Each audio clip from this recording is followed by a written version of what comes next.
મિત્રો આજે હતો રવિવાર અને રવિવારના દિવસે બપોર પછી રજા હોય એટલે આપણે તળાજા આપણી દુકાન આસ્થા એગ્રો કેમિકલને વધાવી અને પછી આપણે વાડીએ આંટો મારવાનું મન થયું એટલે કે ચાલો વાડીએ આંટો મારવા જઈએ અને વાડીએ આંટો મારવા આવ્યા, ગાડીને સ્ટેન્ડ લગાવી અને આપણે વાડી બાજુ કર્યું પ્રયાણ. વાડીમાં આંટો મારીએ, જુઓ શરૂઆતમાં અડદ વાવેલા છે, અડદ પછી અહીંયા બાજુ મગફળી આવે છે. મગફળી આપણે ગિરનાર 4 નંબરની મગફળી વાવી છે, ધનવેલ કંપનીનું ગિરનાર 4 વાવેલું છે.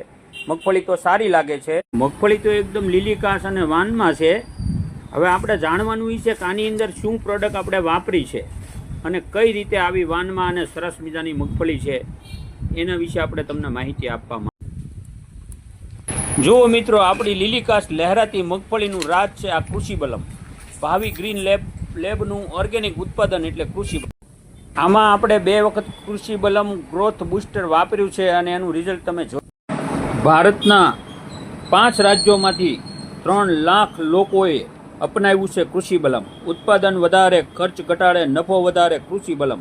ફક્ત 25 રૂપિયાનો પંપ કૃષિ બલમ. વધુ માહિતી મેળવવા માટે યુટ્યુબમાં સર્ચ કરો કૃષિ બલમ અને અમારી આ ચેનલને સબસ્ક્રાઈબ કરો.